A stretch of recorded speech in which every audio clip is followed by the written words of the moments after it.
the 480 volt, 100 horsepower, 3-phase motor.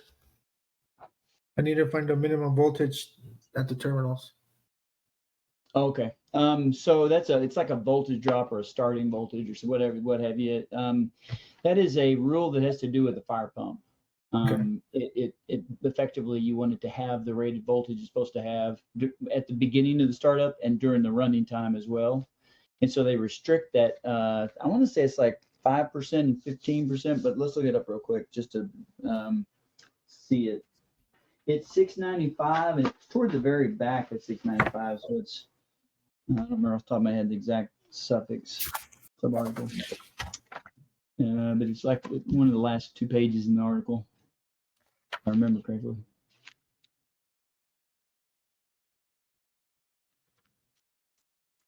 Well, that article 690 just keeps getting bigger and bigger, doesn't it? Yes. All right, so it is on page 604 under 695.7, and it's 15% on the starting and 5% on the run. So I had it backwards, but that's the voltage at the load terminals of the fire pump controller.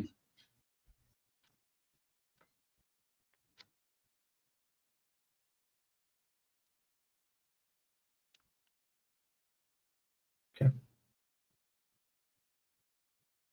Now that doesn't apply for emergency run mechanical starting. So it just has to do with the electronic controlling equipment. So that was a pretty common question a while back, but I haven't seen it in a while. So it's probably dead or not in rotation right now. Okay. Now, so when you size a set of motors, right? That not a fire pump, but when you size a set of motors, to size the feeder, what's the math that you would use? For the largest motor, I would use 1.25. Okay. And I'd sum the sum. I would sum the rest of the motors together, and then that'll give me my amperage, correct? Okay. Correct. So the only thing that's different with fire pumps when it comes to conductors, obviously the overcurrent device is vastly different than what you'd see for regular motor installations. However, when it comes to conductors, it's pretty much the exact same thing, except there's one extra thing, and that would be if there's any, like I said, maintenance pumps or accessory pumps or some sort of jockey pump that is running in addition to the fire pump. And so it has to have 125% applied DIT as well as the fire pump. So basically all the pump motors combined. But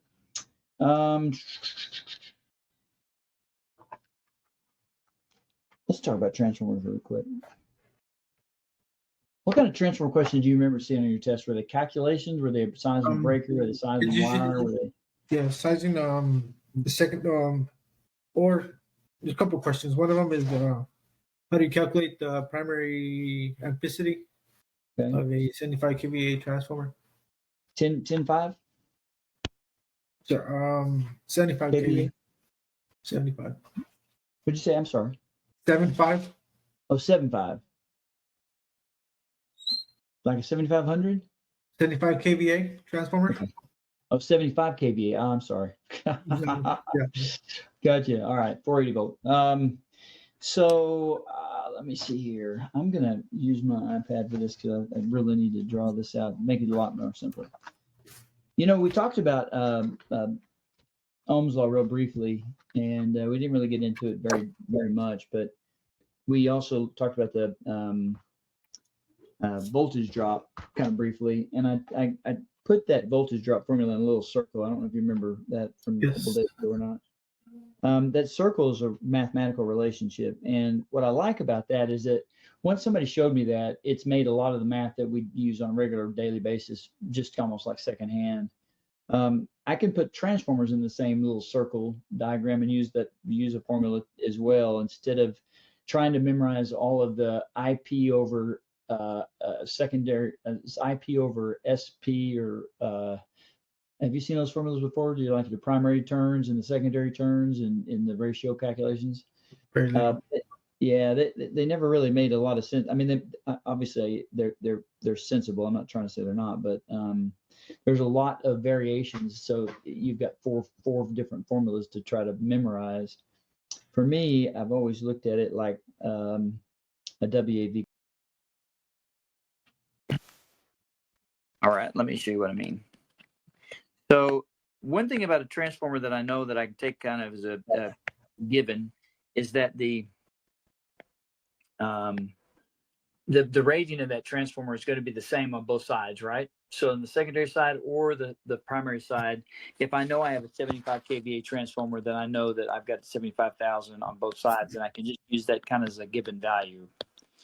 I'm just going to draw a line here just so we see what we're talking about here.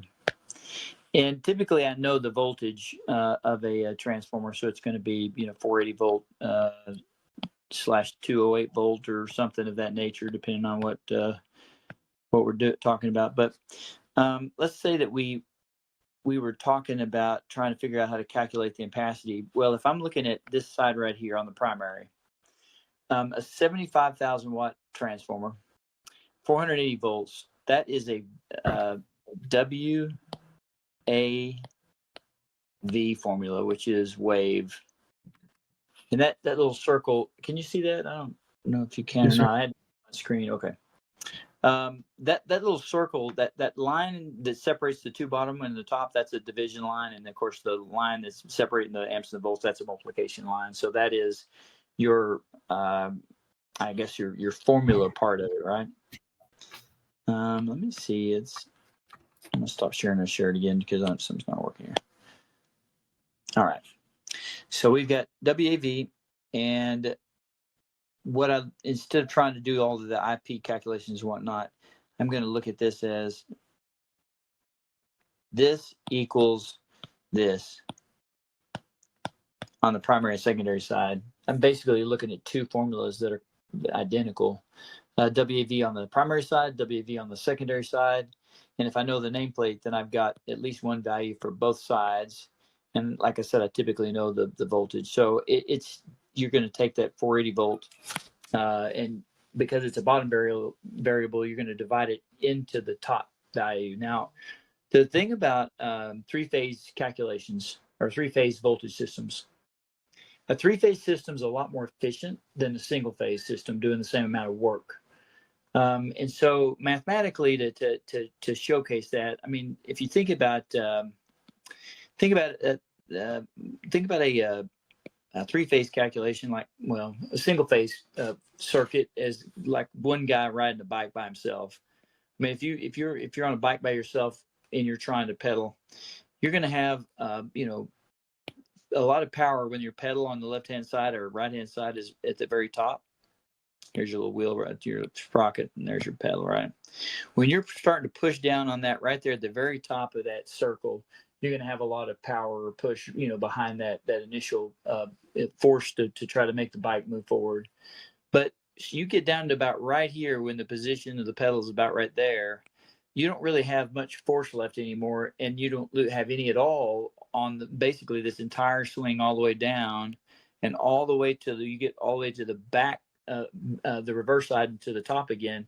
You don't really have any pushing power if you're just by yourself on a bike. Now you get two pushes, one for the right leg, one for the left leg, but they're separated, and that's why you going up a hill when I was a kid, sometimes I'd literally stall out, right? So three-phase systems are like three people riding that same bike with a bunch more pedals. And so you just basically get a lot more positions where people have a lot more effort to push forward. And so it looks kind of like this, where single phase, I've got a power band where I'm having to wait for my moments of power to be pretty far apart. But a three phase has a lot more power bands that are closer together, really. So you have less time waiting for those dead lags to come back up to the top of the circle. So in other words, a three-phase 5,000 watt dryer, for example, will require less ampacity than a single-phase 5,000 watt dryer. Both of them, let's say they were both the same voltage level. If I had a 5,000 watt that was 240 volt single phase,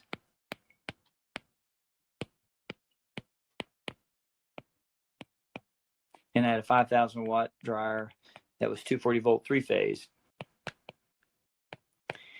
If I did the math the same on both systems, in other words, take the 240 and just simply divide it into 5,000 watts, I would just get the same number, right? So mathematically, to get that, to capture that that efficiency that we were just talking about with the bicycle analogy, we've got to mathematically produce this second calculation in a manner that will capture that additional efficiency.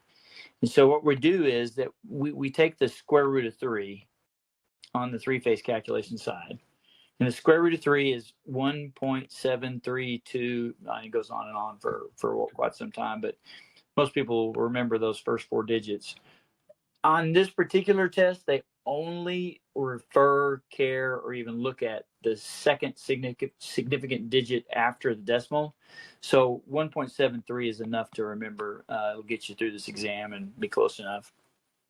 So what do I do with this 1.73? Well, that 1.73 is going to be multiplied against 240 volts prior to me doing the division there. So 240 volts at 1.73 times gives you, I think, 412 something.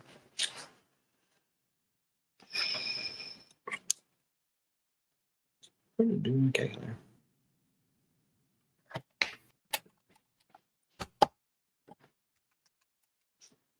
Um, 240 times 1.73 is 15.68.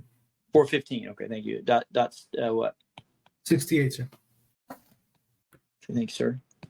So it's not really a volts value. It's really more like a just a number that we're using that takes that into account. But it's 415.68 is what you'll actually plug into your formula now. So instead of 240 volts right here, this then would be 5,000 watts divided by 415.68. That would give me 240 divided by, 5,000 divided by 240 on the single phase would give us how many amps? Sorry? The single phase system with a 5,000 watt dryer at 240 volts would give us 20.83 amps, right? Gotcha. Of demand on that conductor. The 3-phase system would be 5,000 divided by 415.68, which is 12.02 amps. 12.02 amps.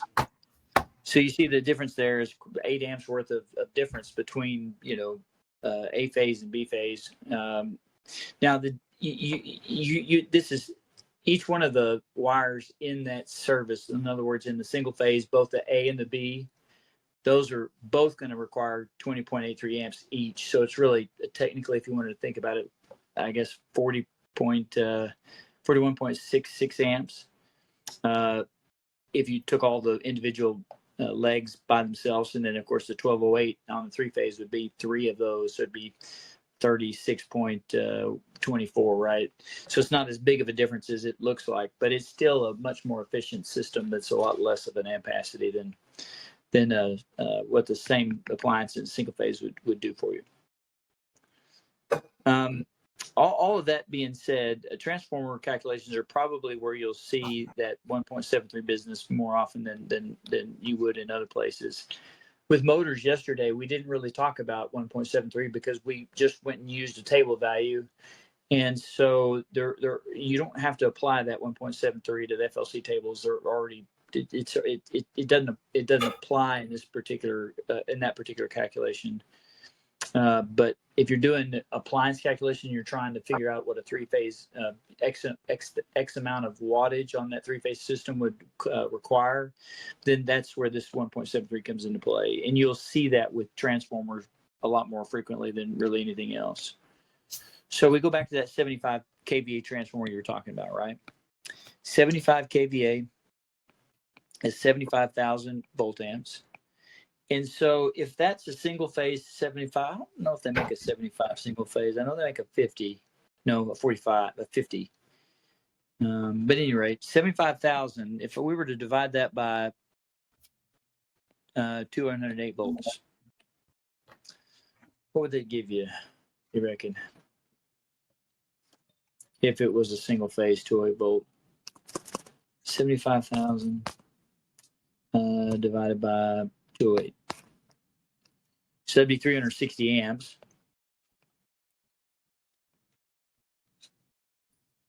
And then if we were talking about a three-phase system, it'd be 75,000 divided by 359.84, which is basically 208 volts times 1.73. So 359.84. And that number, most people use 360, and that's good enough for field use. But on the test, try to remember that 359.84 if you can. All right, so if I'm taking 75,000 and dividing it in a three-phase system, then actually the ampacity of that transformer is going to be 75,000 divided by 359.84, which give me 208.42 amps. 208.7 amps.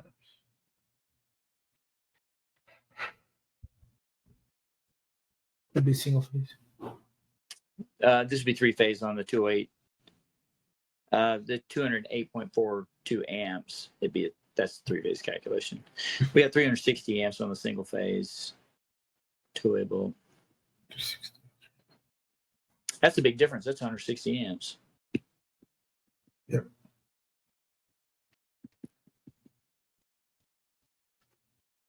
Okay, so that's just kind of the basics, right? If I'm looking for the the FLC of the transformer, that just or the FLA is usually what they refer to it as. That's just simply WAV and plugging in whatever values you've got. The only thing to remember is that if you're in a three-phase system, that V is the volts times 1.73, and that would make a difference in the way you would choose your answer for it if you're not including that. What size breaker would you put on that same transformer, do you reckon?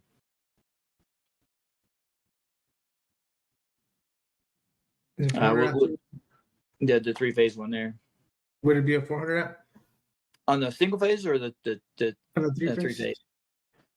So you took 208.42 and you multiplied times 1 1/4? Is that what you did? Just field knowledge. Oh, field knowledge? Yeah, no, that would have given you like, let's see, 208. How would you get to 4? You said 400 amps, so 400 divided by 208.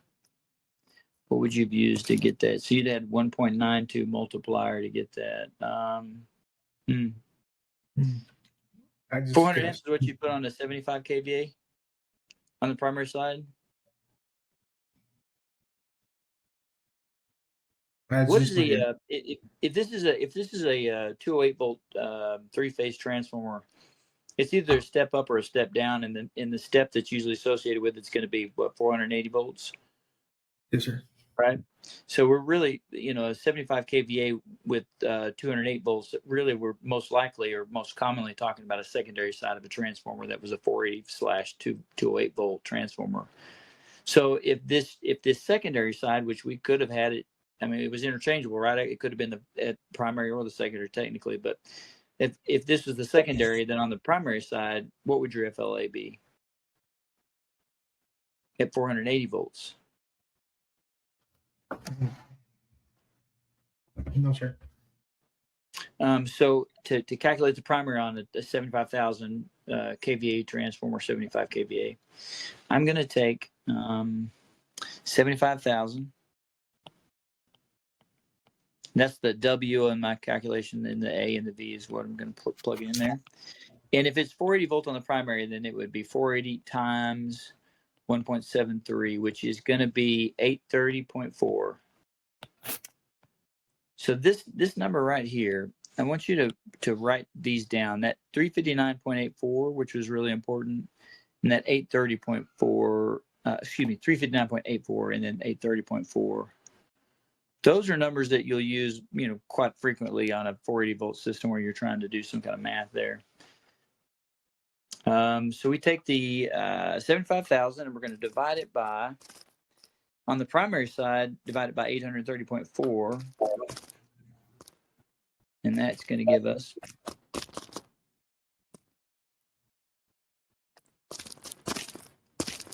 90.31 amps. 90.31 amps. So let's talk about size of the breaker. So if you look in your code book on article 445 dot, early on in the article, let me find it here.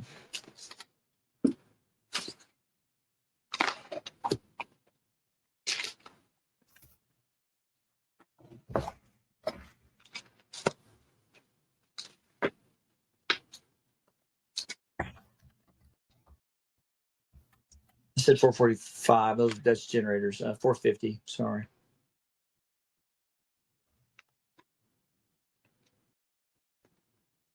All right. So we've got two tables that are in the transformer section, and everywhere else in the code book where you have multiple different voltage classifications in the same article, they always put the lower volt class first, and then they put the higher volt second stuff next in secondary position. In this case, this is the only place in the code book where they put the over 1,000 volt stuff up front, and then the secondary or the lower voltage stuff is after this. So the table, if you look on page 343, is for transformers with a rating that are over 1,000 volts. I have seen questions that come up about those, but not very frequently. But if you look on page 344, there's a much smaller table. It's so small and diminutive, you would almost not even pay attention to it. But that's actually the transformer overcurrent protection device table there. And transformers don't have a mechanical connection between the cores. They've got the windings that are in close proximity that cause a ratio to based off the number of turns around their iron core or whatever it is made out of. And so if you think about it, you don't put a breaker in between the secondary and the primary, right? Because there's no mechanical place for that anyway. But your primary side, the overcurrent device that you're selecting there, is doing the job of both the primary and secondary protection, if you will. Because typically we'll then even come off the secondary with a tap conductor, and so we'll go off that transformer into the a branch circuit or feeder overcurrent device.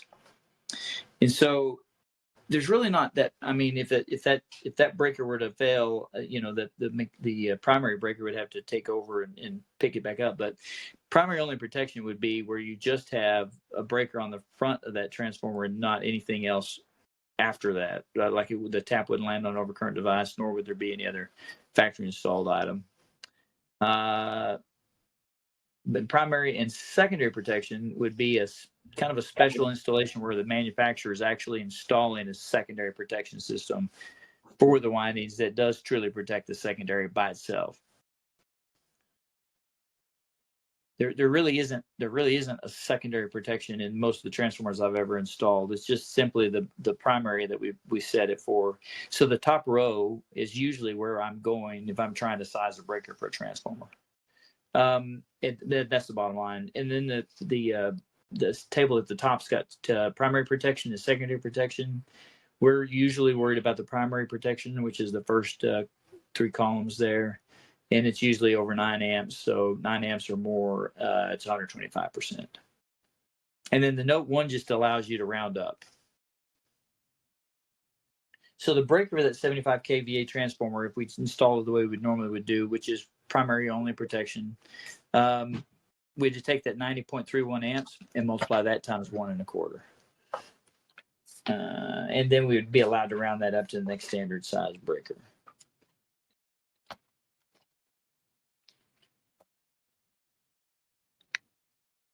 So I think that comes out to be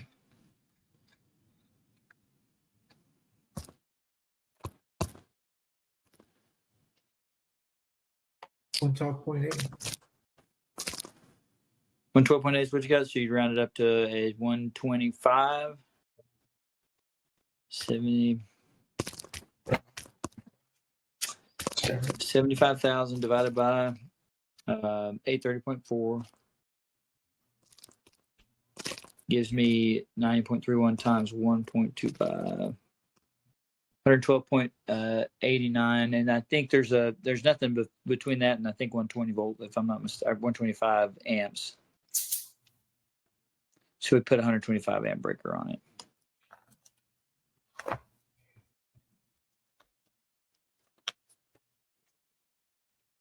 What if you had a 112.5 kVA 480 volt? What size breaker would that be, Richard? One more time, sir. 112.5 kVA. What would you size your breaker for that if it was 480 volt?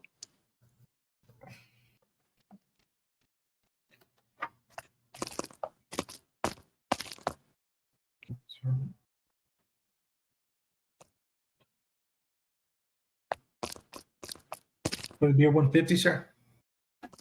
You guess that. I think you may be right on the money times 1 point. No, sorry, 125. 125. Let's see. So you took 112,500.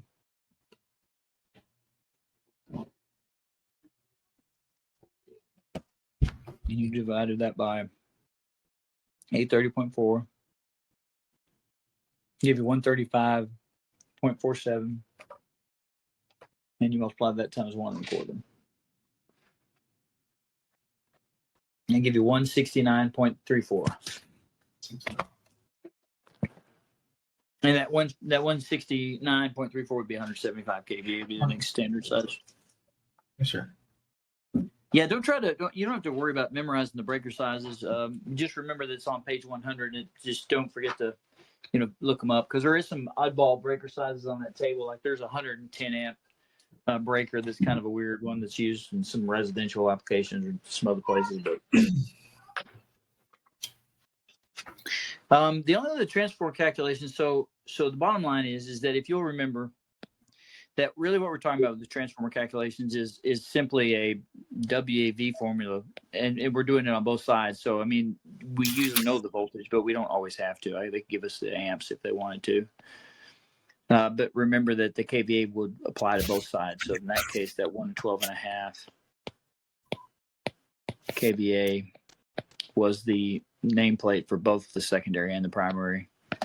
So if you have one value on either one of those two blocks there, then you should be able to calculate the rest of the question, depending on if they're asking you for the FLA or if they're asking for a breaker or whatever it might be. The ventilation for a transformer room is the only other thing I see calculations on from a transformer perspective, and that is in your code book on page, very last page of the page 354, and it has to do with the amount of ventilation space in a vault, if I'm not mistaken. Oh, and I'm sorry, I went way too far. I just turned way too many pages. Sorry about that. Wow. It is on page 348. Sorry. Right-hand column. In the very middle of the column where it says section C, size for a vault ventilated by natural circulation. You have to have a vent that's not less than 3 inch square per kVA of transformer capacity in service, or 1 square foot for any capacity under 50 kVA.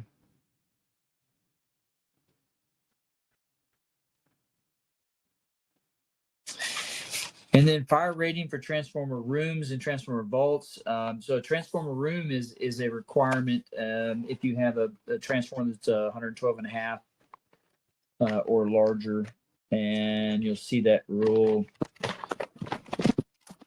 You'll look on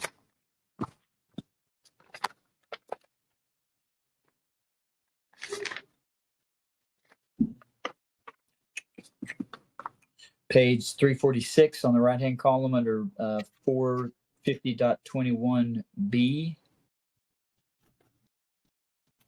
And a transformer room only has to have a minimum of 1 hour fire rating, so it's an hour for a transformer room.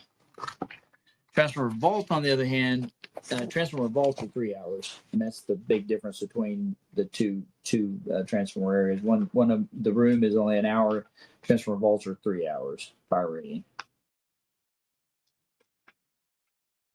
There's some volt stuff in back on page 348, but there's also quite a bit of it in article 110.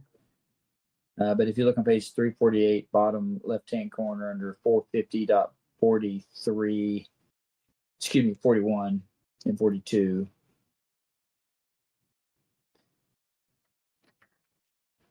It's got to be not less than, the floors have to be not less than 4 inches thick and 3 hours worth of fire rating.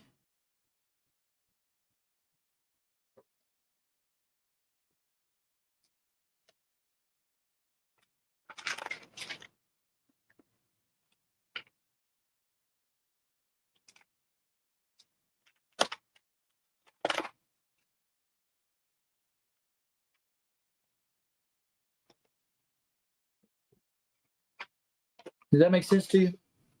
I missed that, all of it. All right.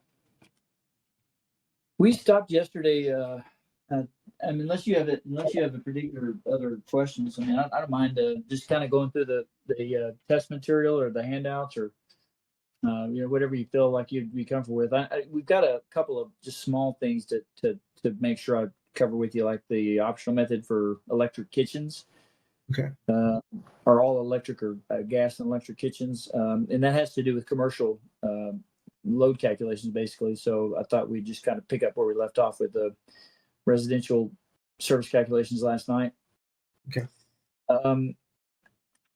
The standard method, like I said, is very arduous. The optional method's a lot faster, but you also have multifamily dwelling calculations in there as well.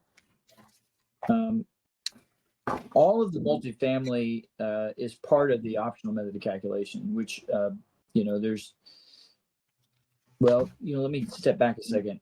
Let's define the term multifamily. How many families have to live in a set of apartments or condo unit or whatever for it to be considered multifamily? Do you know? Is it 2 families? 2 families would be, well, I mean, it makes sense because 2 families would be more than, I mean, it'd be multiple families there, but so our code for some reason has multifamily as 3 or more.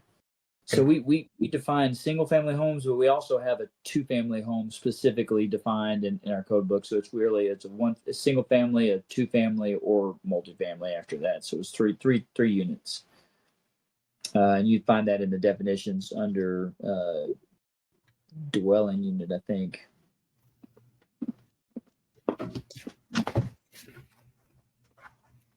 So 220.84.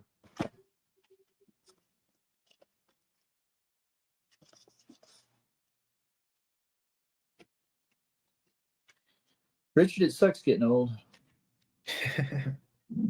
Really does. Oh, hang in there. One of the best electrical. She was a reviewer. Worked under me as one of my reviewers when I was in the city of Austin. She's about ready to pass away, and it's just really been a rough day. She's Wow. she's just been a giant to me. It's kind of, how you have people that help you, in the trade, and you just really have a lot of respect for them. And she was really amazing woman. She was a little tiny thing, and she was doing fire branch circuit stuff, and somebody got her a job as an electrician because she was pulling wire for fire alarm. Why not get a little bit extra money and work as an electrician? At any rate, if you look on page 80, 220.84 is multifamily dwellings, and it so with the single family standard method, we derated every step, right? And then we went to the optional method. And the optional method was pretty interesting because we just took everything in that dwelling basically and threw it in one big pile and just did one derate against all of it. Multifamily dwellings are kind of a weird mix of both. You take everything in a unit, a single apartment, and you basically add all of that value at 100%, and then you multiply times the number of units you have. That gives you a table down here at the bottom, similar to how the RV parks were, if you remember that one. And it just depends on how many apartment units you have. That will give you the demand factor for the service overall that you'd be allowed to use as a derating. But it's 100% of all of the loads that are in each one of the dwelling units that's initially calculated.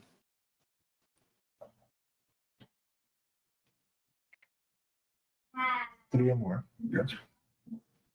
And then, it looks like that's the last table down there, this optional method for feeders and service conductors for schools. You might go over that. Somebody said they had a school the other day, or I've had a couple people tell me they had a school, but I don't have any details as far as like what they were looking for it. But there's a table in the bottom of page 81 that might be worth just kind of glancing at before you take your test. Do you remember any school calculations or questions about schools? None. No, sir. No. Okay. I didn't see any school. Do you have any hospitals or healthcare Healthcare. facilities? Of course, receptacles. Like how many receptacles in a patient bed location or something? Yes, sir. Okay. Calculations. I think we would just office buildings and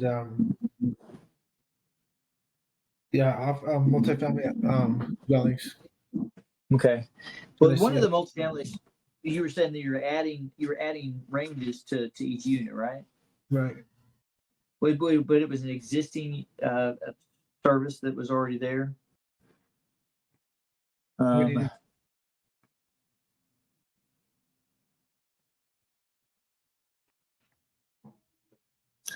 You have what else did they give you in that question? Do you remember?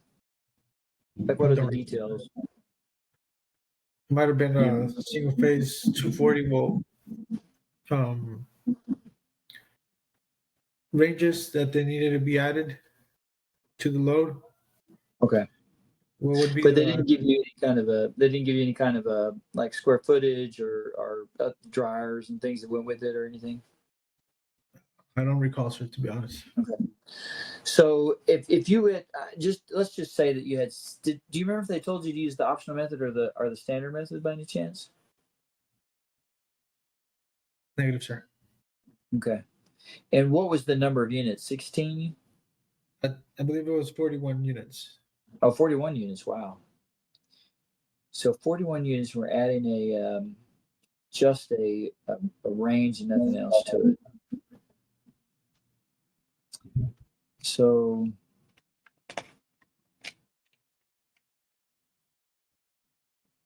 there's nothing in multifamily that would stand. I mean, if we were doing multifamily, I would presume that 41 units would give me a demand factor of 28%, right?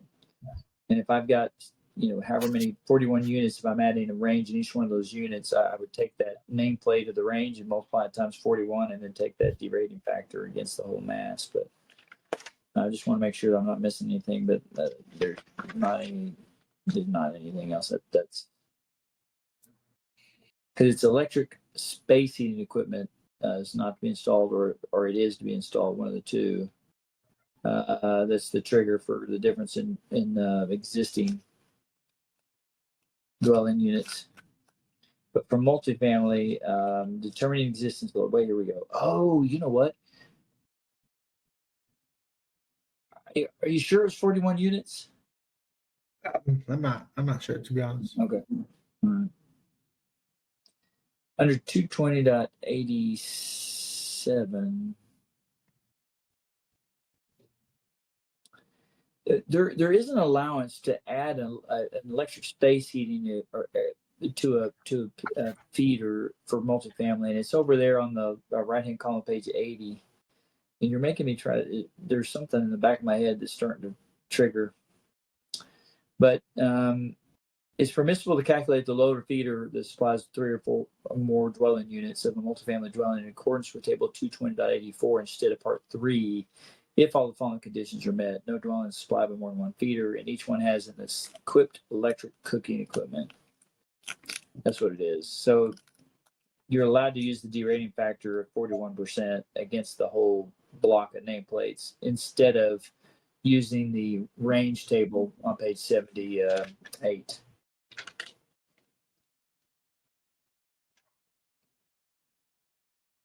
Was that 220.83, sir? Sorry. 220.84, number 3. It's on the right-hand column of page 80, where it says it's right below that exception where it says each dwelling unit is equipped with either electric space heating and air conditioning or both. I'm sorry, it's the whole. So it's number 2 right above there, not number 3.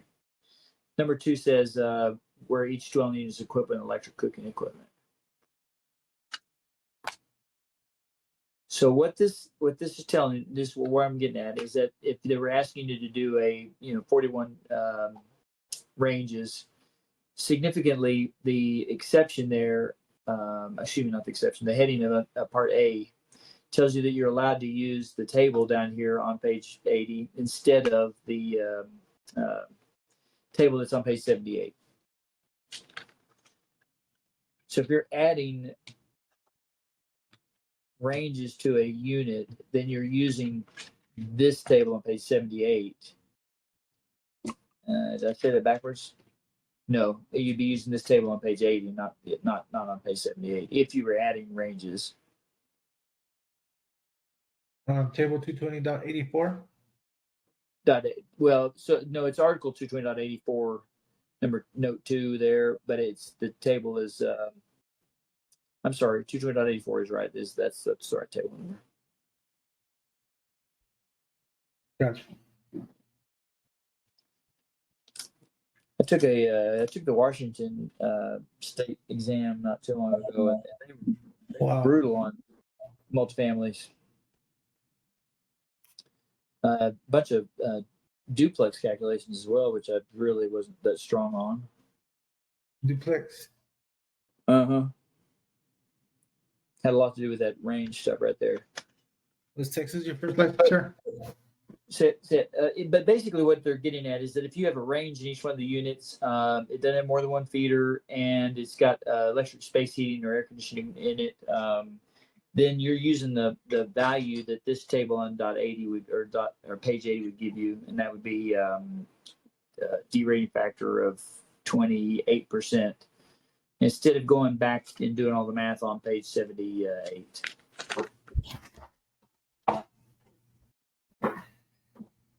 That makes perfect sense. Got it. So 41 at, do you remember what the nameplate size was by any chance? Thanks, sir. I believe it was 5,000 kW. How much? 5,000? Yes, sir.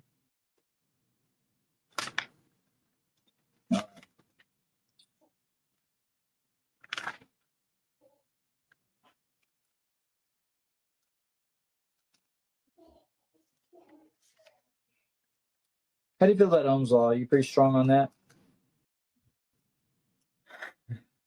I'd like to say I'm, but I'm not. No, sir. I could, not on top of my head. No, I'm not automatic like that. Okay. So you'll have a couple of questions and just go ahead. No, go ahead. I'm sorry. No. Okay. So the thing about Ohm's law for most electricians is that we absolutely hate resistors because we don't really deal with them,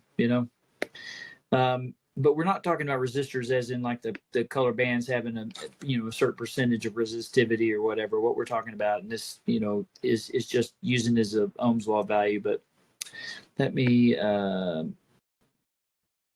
you remember the power chart? The Ohm's law wheel. Have you ever seen that before? Yes, of course. There's a lot of formulas on that page. I think there's 12 of them, if I remember correctly, and we could spend all night going over all 12 of those. The variables, you'd have to remember the order operations because you've got exponents in there, you've got square roots and a bunch of other jazz. But at the end of the day, there's 2 formulas on that table that I've been able to answer every single Ohm's law question or calculation I've ever had on any PSI exam. So you can throw away that entire Ohm's law chart and just write down these two formulas and just use them, because that's the only two you'd ever really need. I'm going to pull this up and show you, but it's that WAV, which we talked about already, the wave, and the other one is VAR, volts, amps, and resistors. Let's see, where's my...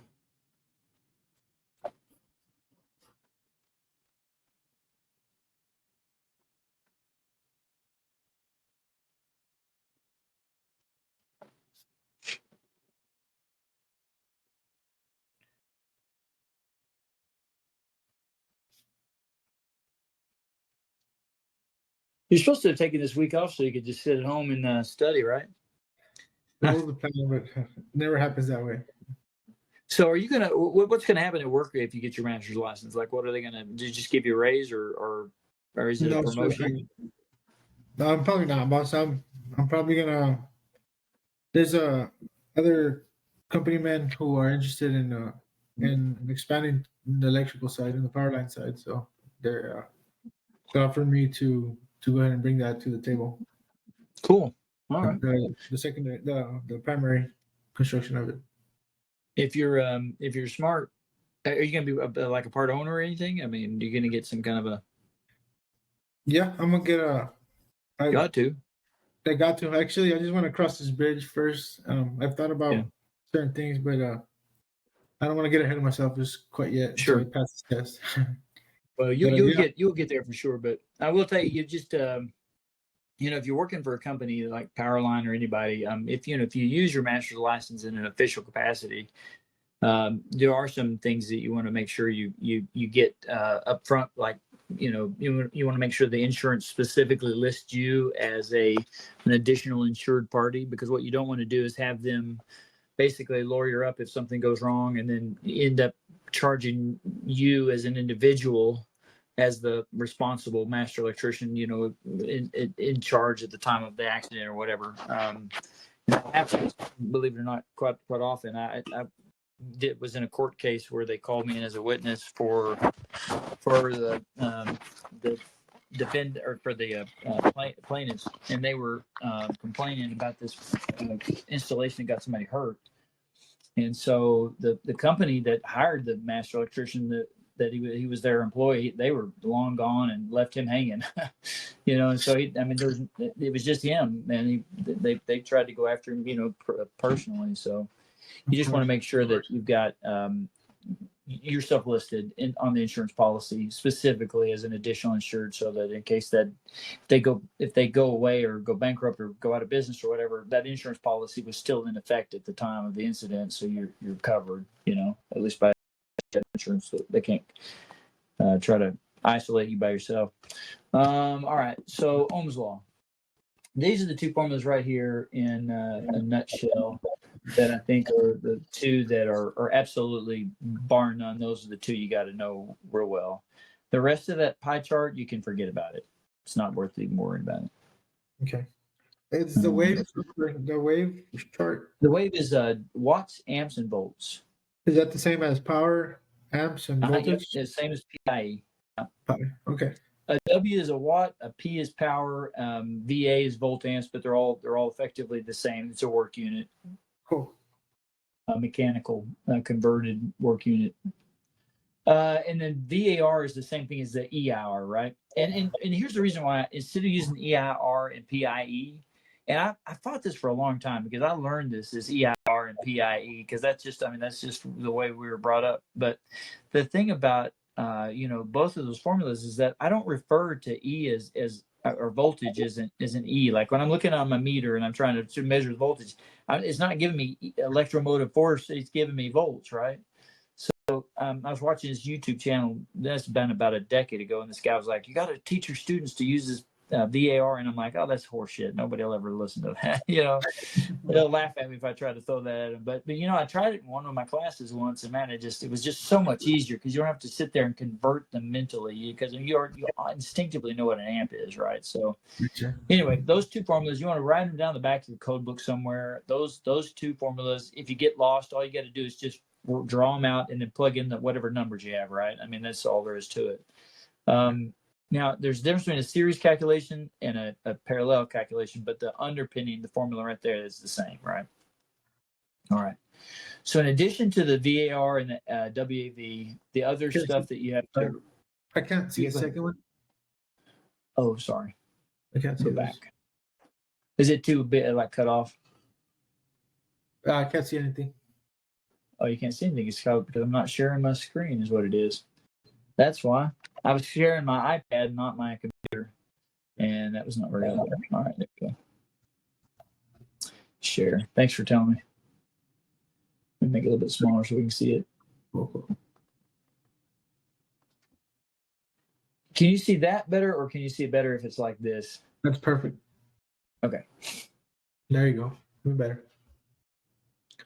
And again, the line that on the bottom there is a multiplier. The line across the top that separates the two halves is a division. You got to know two values to find the third value. So we'll talk about series and parallel just real quick, because that's just little big pieces of that to remember. I mean, you already know in parallel kind of how things work, because that's what you deal with all the time, every day. But I mean, in parallel, amps add up on us. So if you've got 5 1-amp lights on a circuit, then you've got a total of 5 amps on the branch circuit. I mean, it's pretty common. And then if you had 120 volts at the branch circuit panel, you could count on that 120 volts being the same anywhere on that branch circuit, because there shouldn't be any loss of volts or voltage drop, really, other than that 3% business and whatnot that we talked about the other day. But in series, well, let me say this in parallel, we would write that formula like this. If I was trying to express in parallel what I just said with you, and you understood it pretty well as a formula, it would look just like this on the top. The voltage total is equal to voltage 1 is equal to voltage. In other words, the voltage is the same anywhere in the branch circuit. And then the amps add up. So total amps at the branch would be the sum of all the individual amps in the circuit. But look at what happens to it in series. Those two formulas they're just the reverse formula setting, basically. So in other words, in series, then what your constant there is your ampacity, not your voltage, like it is in parallel. And likewise, your voltage is a drop. And so you lose 100% of your voltage in a series circuit across all those resistive loads. Right? And it's going to be a proportionate loss. So if I had 120 volts of the branch and I had 3 individual resistors, I'm going to lose every bit of that 120 volts. As I move through them, I'm dropping some off or burning it up, basically, each resistive path. And by the time I get through that last one, I've got no volts left over at all. It's 100% voltage loss. Okay. And I just want to share that visually with you, because that helped me kind of keep track of stuff. But think about it like this: in parallel, we stack stuff together to make the ampacity get bigger, right? In series, it's the opposite. We stack things together to get the voltage to go up, but the ampacity never changes. So if I know one value for any piece of any kind of series circuit, and I know that ampacity value for that one piece, then that's a lock, because it's the same number anywhere, including the branch circuit. For example, if I had 1 amp amps and I had 20 of them, then I'd have a total output for a series circuit with 20 1-amp lights put together. The total would be 1 amp.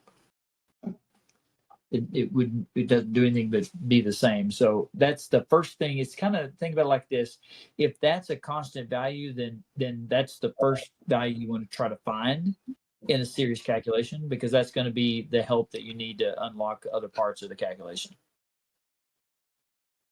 So think like that. If I have a series circuit, I've got to figure out what the amps are somehow or another right off the bat. That's going to be my first step. To do that, we'll talk about how to do a voltage drop back here. So let's talk about. All right. So sorry, I'm trying to find my spot here. Okay, resistors in a series circuit. Resistors in a series circuit work like amps in a parallel circuit. They just add up. So if I had resistor 1, resistor 2, and resistor 3. That little number on the right hand side just means that that's position number 1 or load number 1, 2, 3, respectively. So it's just a label. It doesn't have any mathematical properties to it. But if I had a 10 ohm value under R1, a 10 ohm under R2, and a 10 ohm under R3 in series, then I've got a total at the branch circuit of 30 ohms altogether. So that's nice and easy whenever they're in series. However, in a series circuit stack, so like if I were trying to hook up a second battery, I would not want to put it in series. If I hooked it up in series, I'd blow everything I've got electronically in the truck, because I'd take that 12 volt system, make it a 24 volts feed all of a sudden. So I run them in parallel so that I have more ampacity, not more volts. The same voltage. And then same thing goes with like battery cells. Like if you're talking about like even vehicle chargers and UPS batteries and things like that, they work on the principle of you put things in series to bring the voltage level up to a certain value, and then once you get it to that value that you can use, then you put them together in sets of parallel strings. So that way you can kind of manipulate the both output amounts. All right, so we're looking at amps being the most important thing. So a voltage drop calculation in series looks kind of like this, where I've got example, the 50 ohm load under position number 1, and then I come around the corner, I've got a 30 ohm load, and then I finally got a 20 ohm load. And I've got 1 amp given to me as a branch circuit capacity. If I'm solving for a voltage drop, I'm looking for the formula that's got a V in it, right? So I'm going to use VAR, which is this one here. But if I'm trying to figure out a voltage drop in a series circuit, what I'm looking at is what is the voltage drop across just this one resistor right here by itself. Like I come in this side over here with some volts. What did I lose across that 30 ohm resistor that just in that one little space? And so to calculate a VAR formula right here with just the values that exist right here, I'm missing a key variable, which is the amps. I mean, I've got the resistive load, but I'm looking for the volts, so I need to know the amps no matter what. So because we know that resistors add up in series, then that's how we're going to find our amps. We're going to start at the branch circuit total for the circuit. And so if I go back, let's see, I've got an example. 120 volt circuit, right? Same 50, 30, and a 20. I can't solve for that 30 ohm yet because I don't know what the ampacity is there. But if I go to the branch, what I have there is the total volts and the total resistive load by adding the resistors together. And so VAR would be 120 divided by the total resistive loads there, and that would give you your amps at the branch. And once you have that, you're good, because then you can take that number that you just calculated at the branch and you can plug it in at each one individual resistor value. So you just take that. So this is what 50, 30, and 20 is 100 ohms, right? So I'd take ohms and divide it into 120 volts, which gives me 1.2 amps. And then that 1.2 amps would be what I'd use to plug in the VAR formula right there. I've got my question mark up there for V. So VIR, VAR. What happened to my A?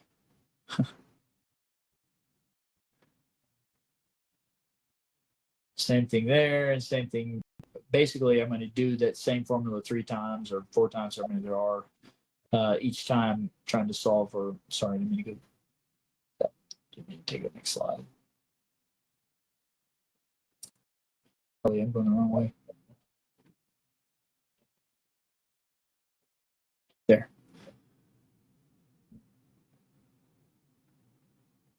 So I'm going to take the amps that I found at the branch circuit, which are 1.2 amps, and I'm going to multiply it times 30. I'm going to multiply it times 20, and I'm going to multiply it times 50.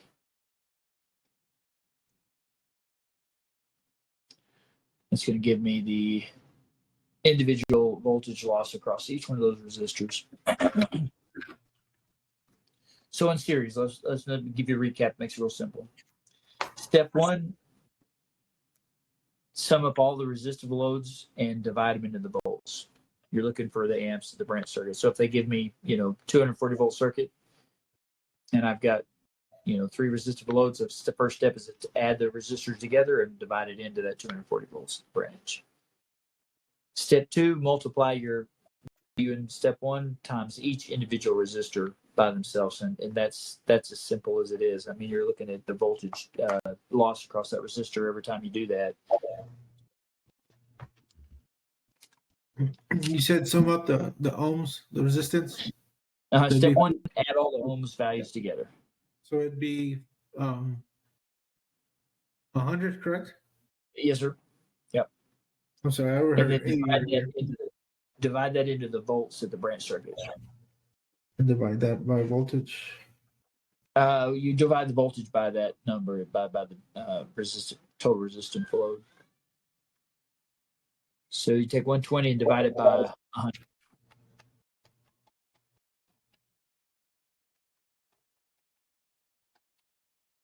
Which would give me the 1.2.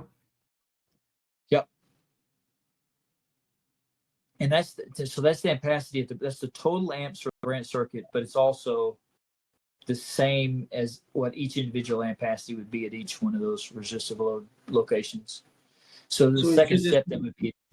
Sorry, so each resistance would be a branch circuit? Or it's a branch circuit. It's a branch circuit.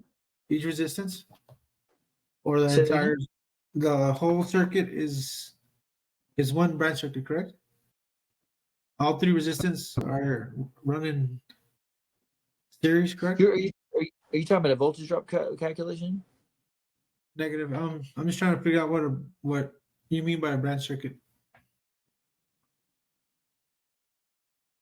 Well, what I mean by a branch circuit is that I've got just 3 loads on just a single breaker there. It's like a 120 volt. Yeah. Yeah. Gotcha. Okay. Just want to clear that up.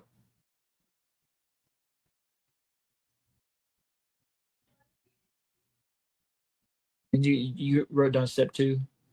Yes, you did that right. I'm at 1.2 right now. All right, and then you take the 1.2, and then the next step is going to be to multiply that times each individual resistive value.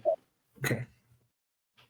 So you add them at first, divide them into the volts at the branch, and then come back and do that resulting calculation value times each individual resistor by themselves.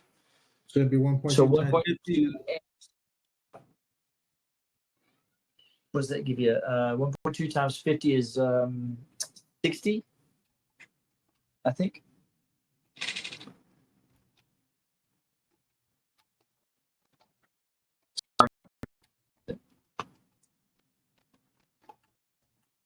So we took 50, 30, and 20. Correct, 60. And then we took that 1.2 that we got from that, and we multiplied that against each individual resistor. So it would be 1.2 times 50, which was 60, 1.2 times 30, and 1.2 times 20.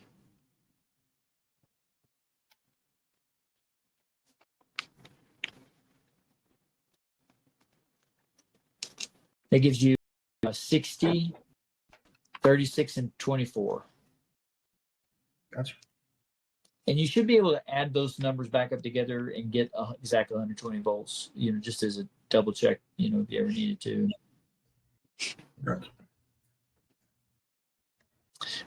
The only problem with, that was fairly simple. I think sometimes because we just don't do resistors, we kind of tend to think of them as something that we don't know how to calculate, but it's not that big of a deal. The parallel resistors, though, can tend to be a little hairy because parallel resistors don't really act the same way as series do. And so if you have parallel resistors, which is basically what we live with all the time, in a series circuit, resistive loads, like, for example, if I had a water tower and I had one pipe that was the only way that voltage could, or that water could get out of that tower, then the diameter of that pipe is going to really predict how much I can get out of there. It's going to act as a resistance to that water coming out of that water tower. It's all going to go through that. When the length of the pipe, the diameter, I mean, all those factors would matter because you're putting everything through that one pathway. With parallel, it's like you bunch a whole bunch of holes in a bucket. And when you do that, what happens is that you give a lot more places for the pressure to go out. And so overall, as a circuit, you have a lower resistive level when you have parallel circuits than you do in series. And so it equalizes the pressure, I guess, if you will. The number one rule to remember about parallel resistors, when you start adding them, they get smaller.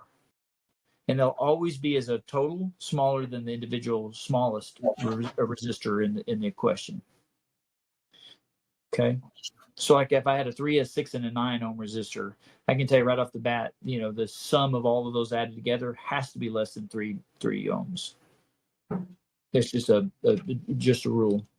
And now if there's 2 resistors in a formula and they're even numbers, it's easy.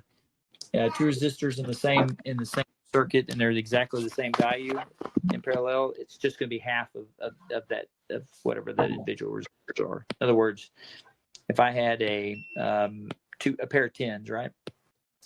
So I've got a parallel circuit where I've got a 10 ohm resistor,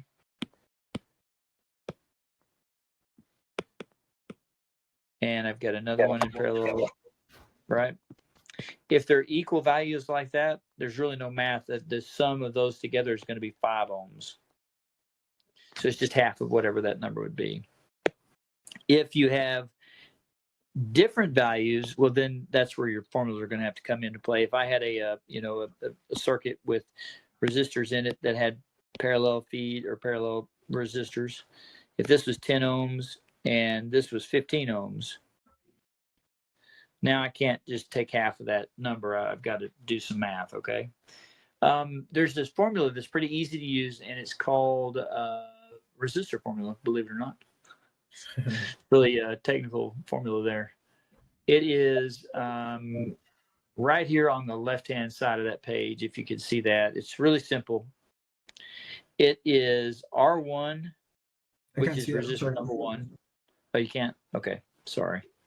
I went back. Here, I'll put it on I'll just write it out. So it's RT is equal to R1 times R2 divided by the sum of R1 plus R2.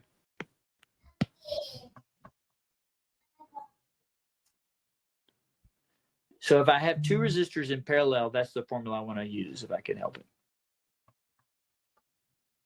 So I'd take that 10 ohm and the 15 ohm and plug it in here. I'd have 10 times 15 on the top and 10 plus 15 on the bottom. So that would be 10 times 15 would be 150, right? Divided by 25. 10 plus 15.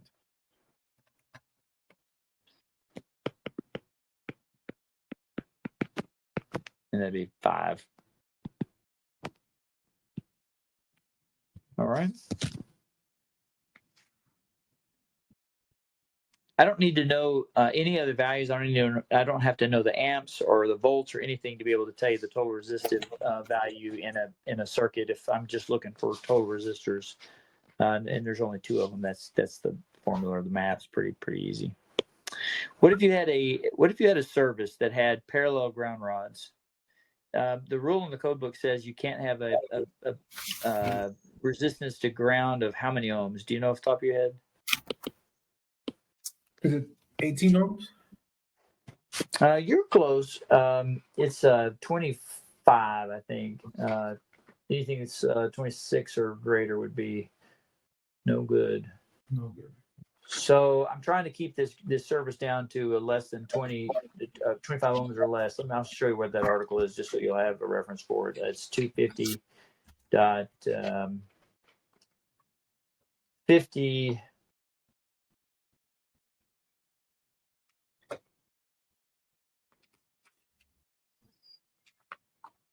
I need some glasses. Is what my problem is, I think.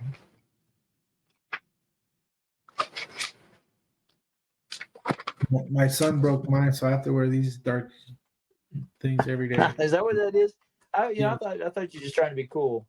No, sir. These aren't prescription glasses. All right, that makes sense now. I'm glad you told me that. I was like, why is he always wearing sunglasses? Sorry, Bob. It is 250.52 somewhere in here. I'm sorry, 53. I did 250.53 on page 121. It's it used to be a fine print note, now it's an exception that says if a single rod, pipe, or plate electrode has a resistance of earth of 25 ohms or less, then you don't have to have a supplemental electrode. Out there in El Paso, I don't know. I don't know what the ground resistance is. With it being so dry out there, it's probably pretty high. Yeah. I know out in the field in the Permian Basin, we struggle a lot, so we gotta add some grounding compound in the ground. Oh, do you? Electrolytes or something? Yeah. Make like a ground well or something? Yep. Is it really that bad out there, huh? That's pretty severe. Yeah. So if I have a service that's got I'm trying to keep this at 25 ohms or less, right? That's kind of the point of this question. So I'm going to install 2 ground rods. This ground rod over here is going to be 9 ohms, and this ground rod over here is going to be 12 ohms. What would be the total resistive value on that service, on the grounding that service when you put parallel ones in there? Would it be 6 Huh? ohms? Half of that. You did that fast? Wow. No. Let me double check. 9 times 12 divided by 21, huh? No, 20. Yeah, 21. 5.14, is that what you said? You said 6, didn't you? I did. Did you just guess at that? No, I just remember you said if it's the same, you couldn't have. Yeah. Well, if this had been a 9, then you take half of it, right? Or both of them would be in a 12, then you could use that. But if they're different, then you got to plug them into that R1 business, R1 plus times R2 divided by R1 plus R2. So we take the 9 times 12 divided by 9 plus 12.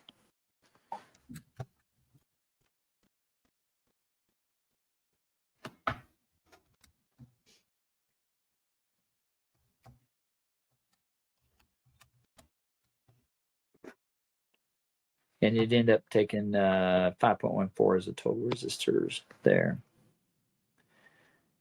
All right. What do you do if you have 3 ohms? 3 ohms. Goodness gracious. Three resistors in a parallel circuit. And so I can't use, if this formula here only works for 2 resistors, well, what do you do if you have 3 resistors in the same circuit? And so there's a formula called the reciprocal value, or reciprocal formula for, the inverse formula for resistors in parallel. And it looks like the one on the right, the one in blue, but it's messy because you have to do 1 over R1, 1 over R2, 1 over R3, and then add them together as decimals and then divide it into 1 again. And it takes a lot of time. So I would still use the one on the left, even if I have 3 resistors. And the way I would do it would be, let's say I had a 3 ohm, a 6 ohm, and a 9 ohm, right? Presumably, I can't use that formula on the left for this question because I've got 3 resistors. But what I would do is I would take this first pair and do the formula with that pair and combine them into one number. And once I do that, then I would have 2 resistors again. I would do it a second time. In other words, I would take this RT equals R1 times R2. It's a little bit cleaner, I think, and faster than trying to do that other formula where you've got to put them in, convert them all into decimal points. So I'd take 33 and 6, 3 times 6, which is 36 on the top, and divide that by 3 plus 6, which is 9. I should know what that is. It's 36 divided by 9. 4. So what I did was I took the 3 and the 6 and combined them into one number that is 4. And so now I go back to my list up here. Now instead of having 3 resistors, what I've got is 2 again, because I've got this 4 ohm resistor and I've got a 9 ohm resistor now, and I can just do it one more time.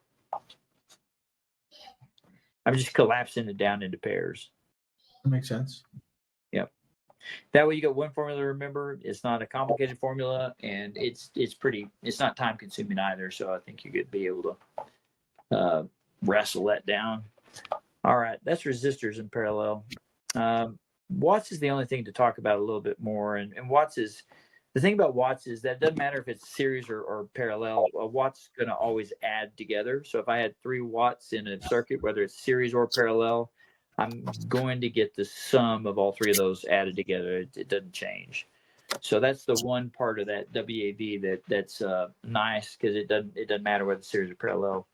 Now, if you have individual questions about like an amp or a volt within that branch circuit, then those are going to be different between series and parallel, but not watts. Watts are always a watt, no matter what. I'm going to give you one question while I'm going to go use the restroom, and I'm going to see if you can calculate this one. Actually, I take that back. I'm going to give you just one of them. I'm getting to it. Well, I said I thought it was.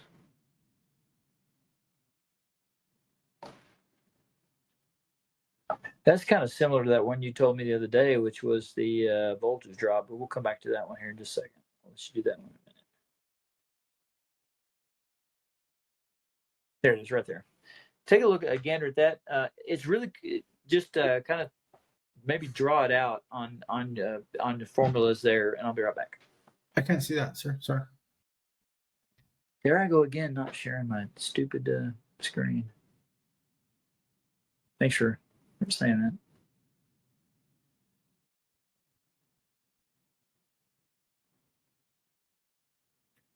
There you go. Can you see that? Thank you. Okay, sorry about that.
Doesn't make sense to me at all.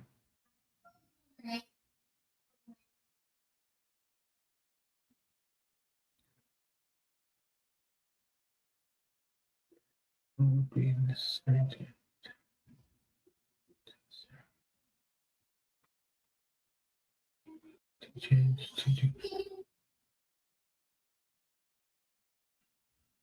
And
just a little bit.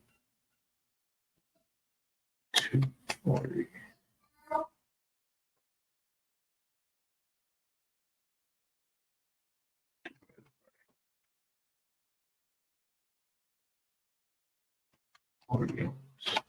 Six pounds.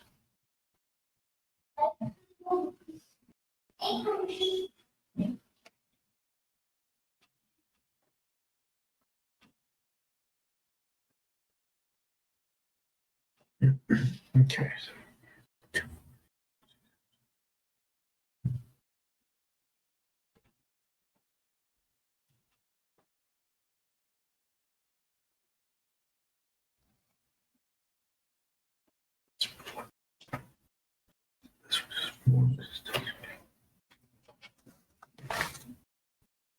Let's add another resistor.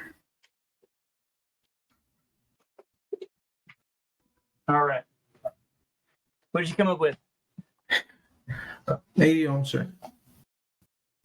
Really good. Was that your first answer? Yeah. But You didn't fall for it? I'm not even sure how How you got it? You know, when I did, you know, if you do the math of it, it comes out to be like 120 ohms, right? Because you do 6. Let's see, what you got? 240 times 6. Let's see, we've got VAR. Where's the 240 ohms? So you have 240 divided by 6 times. 6 times 2. You're changing the 6 amps to a 2 amps, right? So if you've got 240 volts and you were divided by 40 ohms, that gives you 6 amps. So if you change that to 2 instead of a 6, if you take 240 volts and divide it by 2, you're going to get 120 ohms, right? And so that was my. I actually had this same question on master's test. It wasn't in Texas, but it was one of the other states I was taking at the time. And first time I'd seen it, and I answered 120 ohms and felt like I nailed it. And it was about maybe 3 hours later, after I was outside the test, that I did. Fortunately, I passed, but I was driving home and I was like, "Son of a gun! I can't believe I missed that." So Because it would it's be. not just. So I had voltage and resistance, correct? I did the 240 divided by 40 ohms, and that would give me the 6 amps. Right. So I replaced the 40 ohms with the 80 ohms. And it gave me 3 amps actually. So you took the difference between 40 and, well, how did you do it again? I was trying to figure out the difference, right? So I did 240. The VAR. I used the voltage divided by the resistance that already exists, which is 40 ohms. Yeah. And then That gave you the 6, right? Give me the 6 amps, correct? So I figured I would have to add another resistance to bring it down to a 2 ohms. That's what I thought the question would be. But Well, you're bringing the amps down, right? right. So we have to add more resistance, correct? Right. Yeah. So you're on the you're right. I mean, that's exactly the question is asking you what was added, not what's the total. And what I was doing was just taking the shortcut route, I guess, because if you take if you know the 6 changes, in that VAR calculation, if the 240 volts stays the same and the 6 changes to 2, well, then you just take the 2 and divide it into the one, and then there you go. I ended up with 120 volts, 120 ohms, which if you take the 80 that you had, right, which was what you added, plus the 40 that was already there, that's what I was calculating, which was the total resistance. Gotcha. And that's answer number 1 to pick from too. On top of that, I mean, they were kind of expecting somebody to do that. And but they're not asking me for the total resistance. They're just asking for what did you add, which is exactly what you did. Oh wow. Which I was impressed. I thought, I mean, that's because I was reading it too fast, and that's the point is that you got to be careful with these test questions because they will sometimes give you a question that looks pretty slick. All right. What else do you want to talk about? We did voltage drop the other day, and I think you got that fine. Can we do that? You want to try that one? Yeah, the kid. I just wanted to see the difference between the 2 kD at the bottom and the 2 kD at the top. That's what I had a question on. Okay. This is the, and remember, you always have to solve for a bottom variable. So if I'm looking for either amps or distance, I'm using this variation here where I've got it upside down. So it's the voltage drop times the circular mils on the top divided by 2K, and then whichever one you're looking for, you just pull it out of the bottom, and then multiply these. So 2Ki would give you distance. Did you have a distance question or an ampacity question like that, or was it on a voltage? I get conflicting messages. Some guys say they have voltage drop, some don't. But I had a voltage drop question. I believe. Did you? 100. I can't recall, to be honest with us at this point. Well, you told me about it the other day, and I think we've kind of worked it. But you want to work one real fast? Sure. Okay. So I'm just gonna leave this formula up here. What I wrote up here is basically common voltage values, and that's the 3% or the 5%, which is the maximum, loss of volts that, we're trying to achieve there. And the reason why I wrote it in a little table like that is because anytime I use voltage drop as a variable, I have to calculate that number as a physical number of volts before I do the math of the formula, because I can't use a percentage in the formula. I got to convert it into volts. So let's say that we had a 208 volt circuit that was a single phase. So 208 volt single phase. Oh, whoa. That was not what I meant to do. I put my iPad down on top of the keypad. That's going to be a long ways back. Excuse me 1 second. Let me get this back out. Back to where we're at.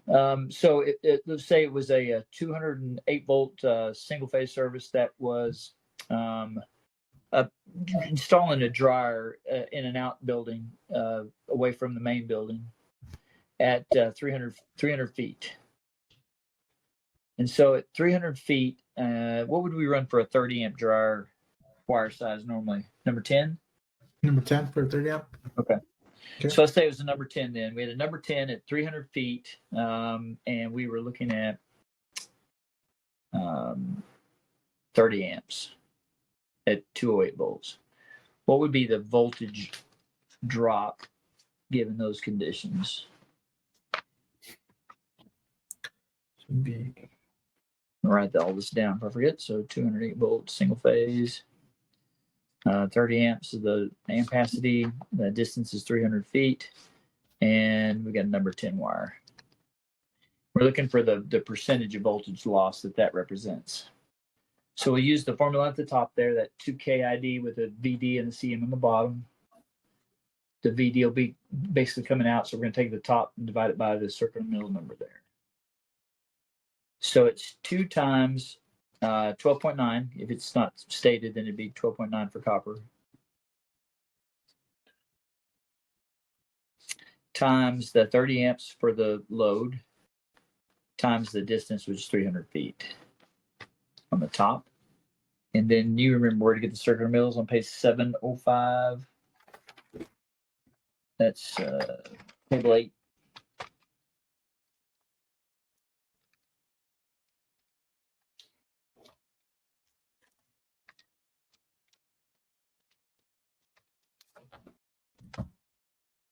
Number 10.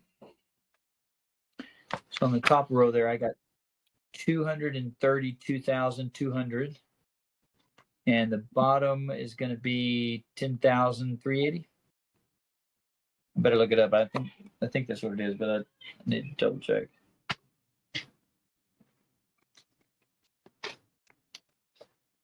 Table 8, chapter 9, table 8. Where you'll find the circular mills for the og gauges and for the American wire gauge.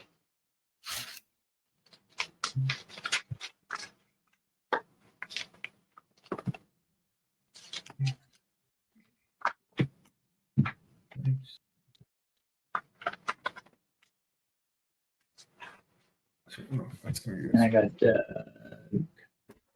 number 10 is actually 10,380. So that's right. So 232, 200 divided by 10,380. And that gives me a total of 22.36. Oh, hopefully that can't be right. Holy cow. I didn't do enough for circular mills in there. 232, 200 divided by 10,380. I guess it is 22 point. My God, that's super high. 22.36 amps. Yeah, that's what. Yeah, which is darn near most of the load there, isn't it? Yep. Voltage drop wise, that would be goodness gracious. 300 feet. Is that too far? Yeah, for 30 amps on number 10 to 300 feet would be kind of extreme, but I wasn't expecting it to be quite so high, but I guess it is. All right, so then to convert that to a percentage, huh? Say it again. Did the voltage have anything to do with that? Well, yes. we're gonna do that next. So the 22 is the actual volts that you would lose right in that distance. The next thing you would do is come back and take the number you got in your calculator and divide it by the voltage. So if we divide that 22.36 by 208 volts, that's a 10.75% voltage loss. I need to go back and double check my math though, because that doesn't sound right either. Because if I've got 10% of 208, that's 20. Yeah, that's right. 10 point. It is. If you take the 22.31 amps that you add on your calculator and just hit your divide key and then just enter the system voltage, in this case 208 volts, it'll give you the multiplier or the demand factor, not demand factor, the percentage of voltage drop in a factor form, so 0.1075, and if you move the decimal over 2 places to the right to convert it to percentage, it's 10.75%. 10%. So shoot, that is way off the chart. A little bit past our 3% we were trying to maintain. So assuming that I'm a cheap bastard and I don't want to install anything bigger than number 10, right? And I can't change the system voltage because the 208 volts is a 208 volt. There's nothing I can do about that. The only variable I could change would be either get a smaller dryer, so I have less amps at 300 feet, or move the dryer closer. So let's say that we just decide we don't want to do anything but move it closer because that's the cheapest route, right?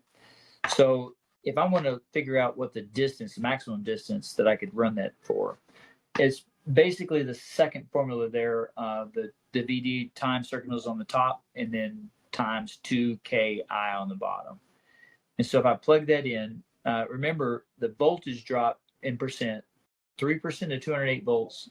That's where that table would come into play. If you look up there, that second column, the second row there, where it says 6.24 volts, that's what 3% of that 208 volt. And that's I want to fix that number as a maximum loss. So we write that number in for voltage drop at 6.24.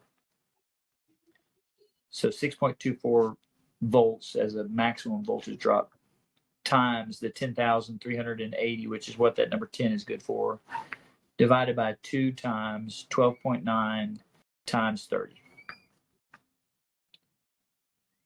on the bottom.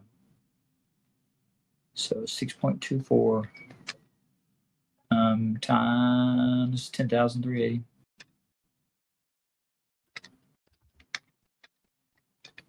Would give me 64 77.1.2.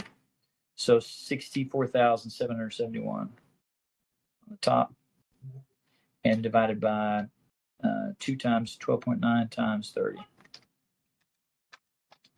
61,000. Which is 774 on the bottom, and then divide the bottom into the top.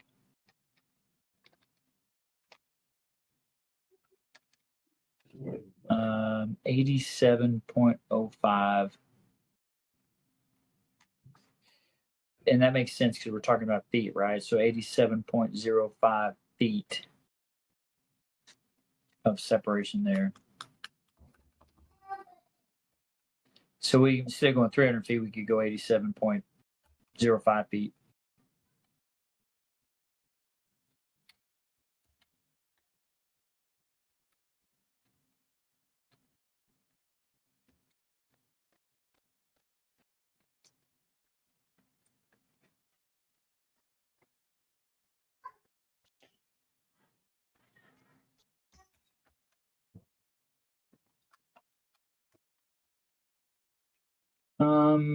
We talked about ranges yesterday. We talked about dryers or the day before.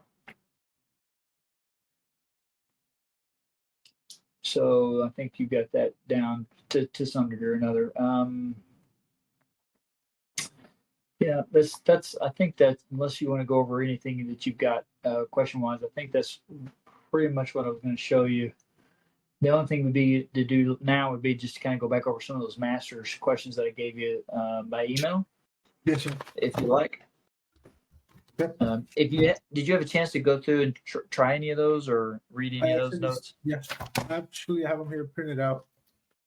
Okay. I started at the top. Let's do the one. Which one did you have printed out first? Can you show it to me? The first one.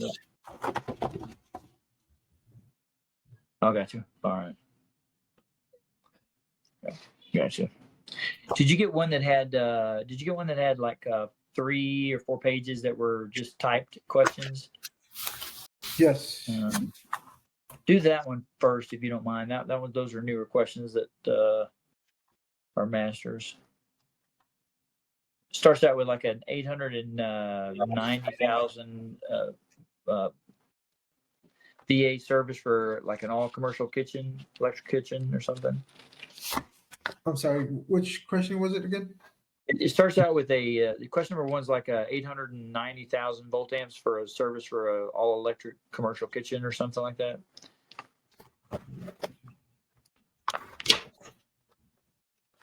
I think I'm missing those questions, boss, to be honest. I only have up to 80.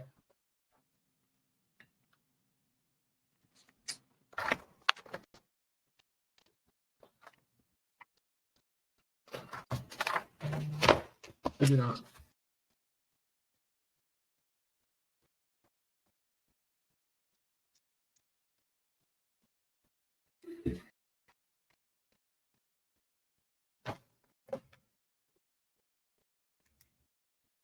Okay. I just asked her to get those to you. So there's a question that has to do with an optional method of calculating a new service for a not all electric commercial kitchen is what it is. 892,000, I think, is the number, but that's close enough to that we can use that as an example. It's an optional method calculation is what they're asking you to perform. And 892,000 is the service VA. So what size service would be the demand in VA to calculate that service? The optional method for commercial, well, the not optional method, I guess I should say, is on 220.56 is the table for the non-optional. Standard method, in other words. And it is just basically based off the number of appliances. You see it on page 79. It's a real simple table. But that would be considered part of the standard method. It's just only the cooking equipment. That's all it gives you. If you look at page 80 of 2, there's one last table tucked up at the very top of the Article 225. Actually, it looks like it's part of 225, but it's actually part of 220. So it's on the top of page 82. That's the other commercial table that you have for commercial kitchens. And that one's based off of whether or not it's either all electric or if it's not all electric, in other words, gas or whatever, heating and cooking. So this one fell under that middle column or that middle set of numbers there under all electric restaurants. And it was 892,000 VA. So this table is really confusing because it's the only table in the book that has this particular type of layout of data. So it looks a little odd at first, but basically you don't have to do each row every time, because what happens here is that if you do, for example, row one on this table is anything 0 to 200 VA in service size. You would take 80% of that 200 VA as a demand on the service, right? Well, if you take 200 times that times 80%, you end up with 160 VA. Well, if you look at row 2, then that plus number that you see at the end of that the parentheses, that was what was left over when you finish the row above you. So it's building it into that number as you go down the table. So in this case, when they gave me 892,000, I'm in the last row there. I don't have to worry about anything else because when I add that 410 over there at the very end, that's going to take all the other 3 rows that are above it into account. So I only have to worry about anything that's over 800,000. So the parenthesis says I'm going to take 50% of anything that's over 800, and then when I'm done, just tack on the 410, and you're finished. So 892,000. Then I take the 92,000 is the only part that I have to worry about. Divide that by half, and then tack on 410. But just remember that's kVA, right? So it's 410,000 VA.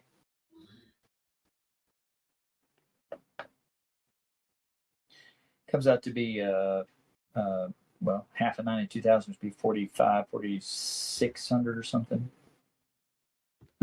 46,000. So we take 92.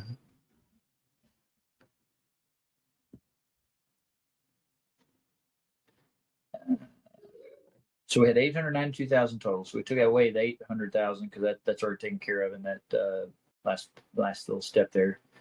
So we took that 800 out, and then we had the 92,000 left over. We took half of that based off of what it has in front of the parentheses. So 50% amount over 800,000 is going to be 92,000 divided by half.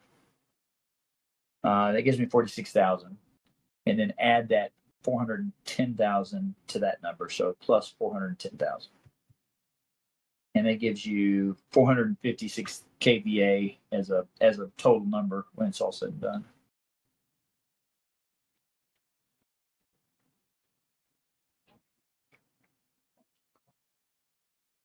And there you go.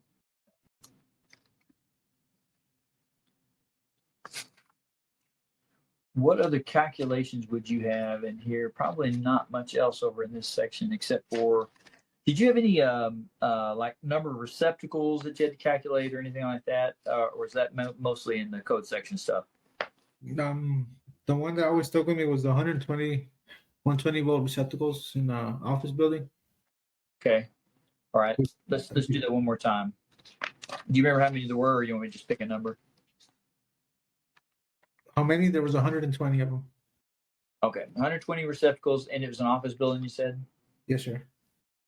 All right. So this is going to be two different articles that you have to reference. Well, actually 3. So number 1, we're going to, and just jot these down if you don't mind. So it's 220.14i. That'll be the first one that we look at.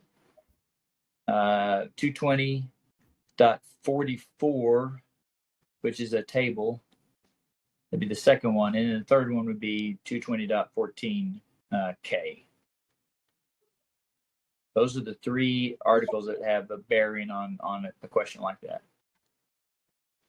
So 220.14i would give us the base value of every outlet for receptacles. So if I've got 120 of those, they tell me that I'm going to use 180 volt amps for each one of those yokes or gangs or outlets for receptacles. So if I have 120, I'm going to multiply those according to 220.14i at 180 VA. And that would give me a number that is equal to 21,600 VA. Next thing I ask myself is, are they asking me for a branch circuit? Is the question say a demand on the branch circuit, or does it say a demand on the feeders or the service? Because if it's a demand on the branch circuit, I'm done. That 21.6 is the demand on the branch. But as a feeder calculation, I got one more step. If you go to 220.44 on the next page of your code sections there, that's that receptacle table. That as a service calculation, I'm usually permitted to take the first 10,000 at 100% and the rest of it at 50%. So we take 10,000 out of that 21.6. That gives 11,600 as a balance, and then take 50% of that number. So times 0.5 of 11.6. Is it 11.6? Yeah, it is 11.6. It's going to be 58, I think.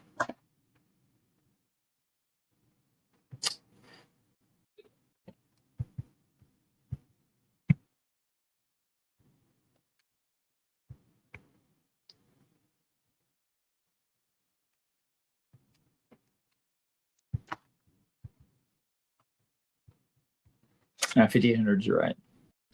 And then add that 10,000 that we took away back to that number.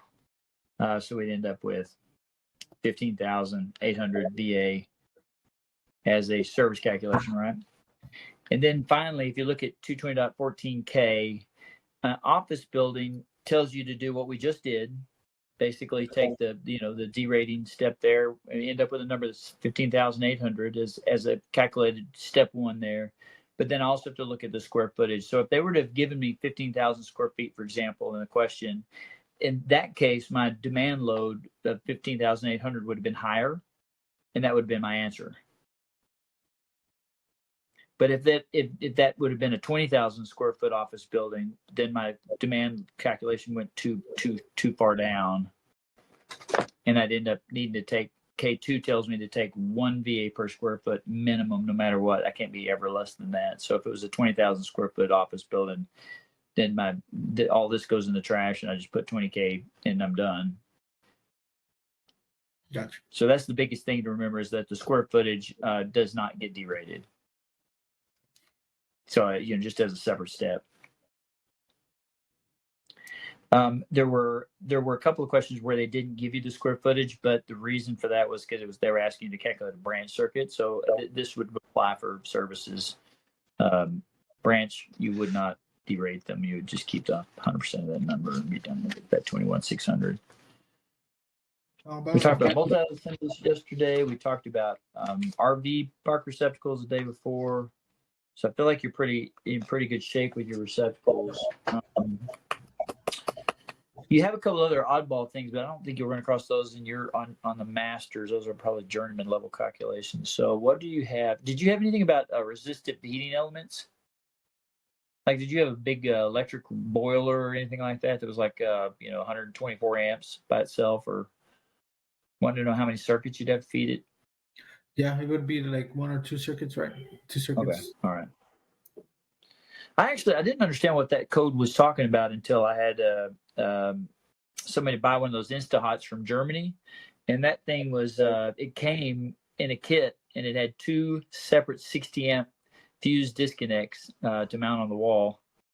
I was like, why am I running 2 disconnects to the same circuit? Like I've got I can't remember. I think it was 48 amps is what the demand was on the, but they were all going into the same terminal. Like they were literally running parallel sets of branch circuits. Which, if you ask me, I thought that was illegal to do that. But I guess it's not if you put a fuse in front of it. So because it's not a parallel set of feeders or branch circuit conductors. You feel pretty confident with your grounding and bonding stuff? I feel okay. Okay. All right. Well, you tell me. You've got me for another 15 minutes. You tell me what you want to talk about. Sure. Branch circuits. Back to branch circuits. Out of my, okay. I know it might be simple, but finding the amount of receptacles on using the volt amps. So, like in a reverse manner from what we just did, is that what you're saying? Like how many receptacles would this mean VAB? Yes, sir.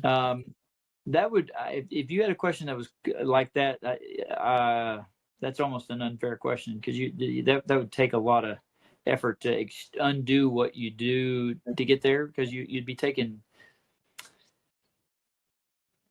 I'm not sure that would be a lot of effort. You'd have to take. Remember, we took 10,000 of it away before we did any derating, right? So then the question would be, of the stuff that you had left over, how much of that was 50%? Let's see. So let me think about it for a second.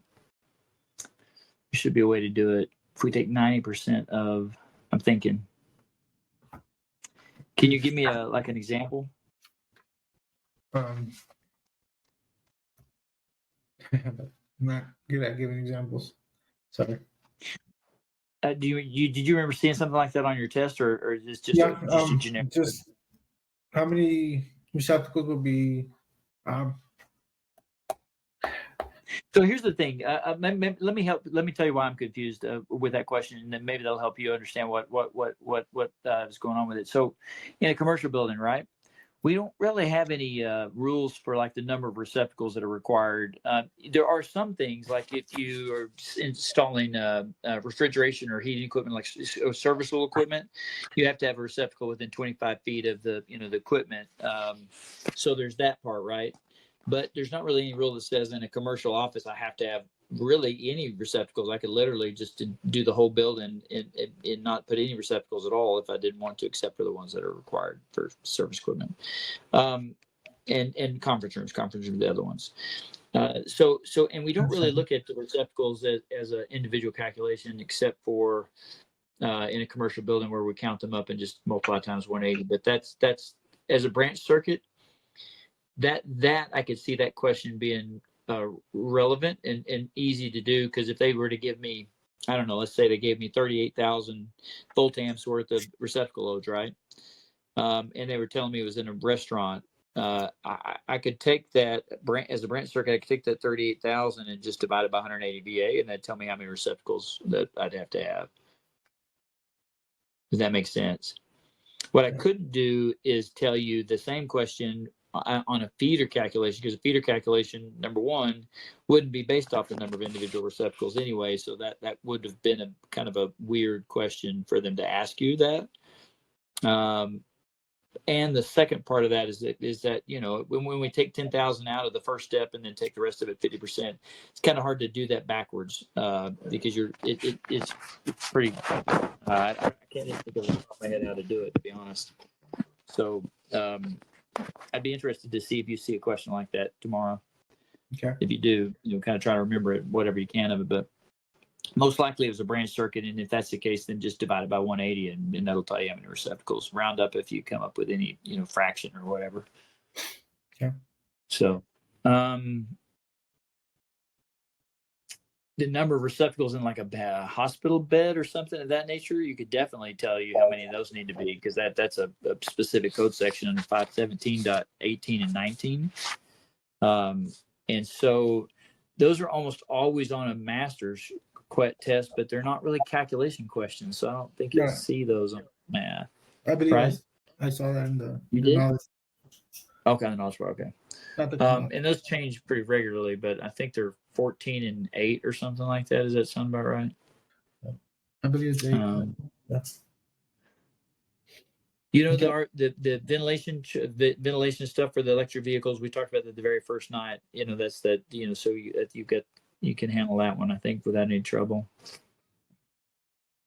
You seem like you're picking up on most of this stuff pretty well. So I mean, I have high hopes for you tomorrow, actually. So cool. I appreciate you. I hope you don't get low light and have to wear those sunglasses in there and take it. That's gonna suck. No, I gotta go. If it's hard to start seeing there anyway. Yeah, I gotta pick up my prescription glasses tomorrow morning. Oh, do you? Okay. All right. You're taking it at 9 or 11? At 10 o'clock. At 10 o'clock? Okay.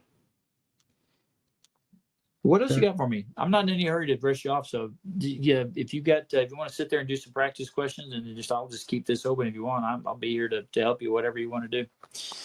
I've got a bunch of stuff to do, and the longer you're on, the longer I can pretend like I'm doing something and not have to go out there and deal with those regrets. Better wait a minute. Better delete that part of the recording.